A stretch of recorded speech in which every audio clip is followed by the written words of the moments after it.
Hello friends, मैं doctor Sanjeet. मेरे साथ हैं शिवम भैया। शिवम भैया को फिस्टुला इन्होंने डायग्नोस हुआ था और 4 मंथ में भैया पूर्ण रूप से ठीक हो गए।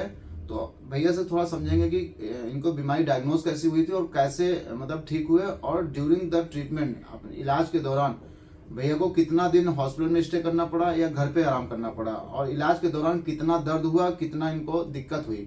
क्योंकि कुछ लोग कहते हैं कि फिस्टुला का ट्रीटमेंट में अगर हम 400 विधि से कराते हैं तो बहुत पेन करता है। क्या वाकई में पेन करता है? नहीं करता है।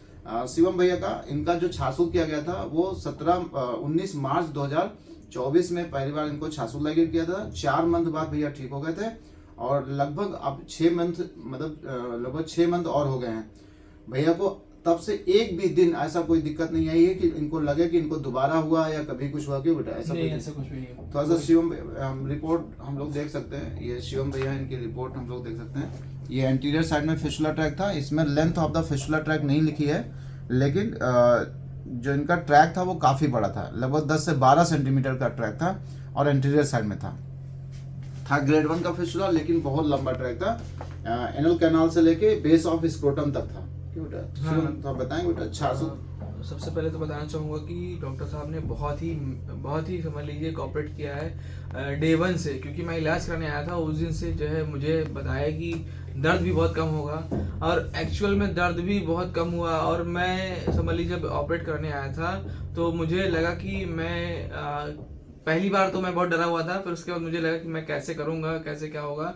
फिर उसके बाद ये हुआ कि ऑपरेट कराने के बाद मैं अपने दिनचर्या में अपने डेली लाइफ को मैं कैसे मैनेज कर पा रहा था। बहुत ही इजीली अपने ऑफिस जा रहा था, घर आ रहा था। ऑपरेट होने के बाद दर्द भी नहीं हुआ है और बहुत रिलीफ मिला है, और डॉक्टर साहब की दवाइयों से बहुत आराम मिला है मुझे।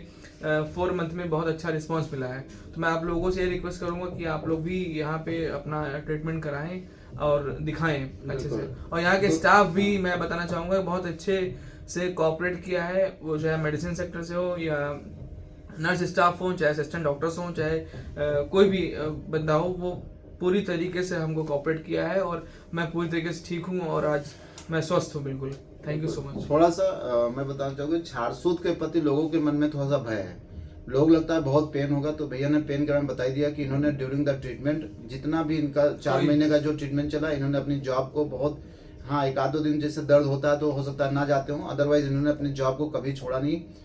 ड्यूरिंग द ट्रीटमेंट इन्होंने अपनी दूसरी जॉब भी ज्वाइन कर ली और भैया वहाँ पे ज़्यादा स्टेबल हैं।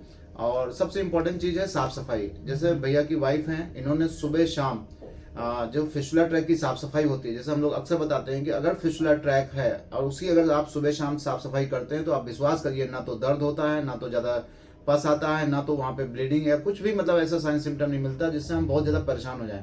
इवन हम जब सुबह मल त्याग के लिए जाते हैं उसमें भी बहुत ज़्यादा परेशानी नहीं होती है। तो सुबह क्या करना होता है, सुबह लैट्रिन जाने से पहले आपको ऐसे एक सिरिंज कैथेटर रहता है।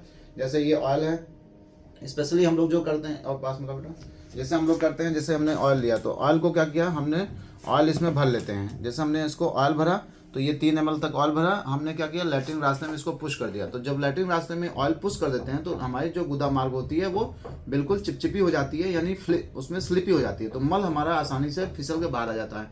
तो मल जब उसमें दोबारा चोट नहीं मारता तो जो हमारे गुदा मार्ग की समस्याएं होती हैं, चाहे वो पाइल्स हो या फिशर हो या फिसला हो, उसमें दोबारा इन्फ्लामेशन का जो प्रोसेस होता है वो उतना ज़्यादा बढ़ता नहीं है बल्कि घटता ही है, क्योंकि एक आयुर्वेदिक मेडिकेटेड ऑयल है।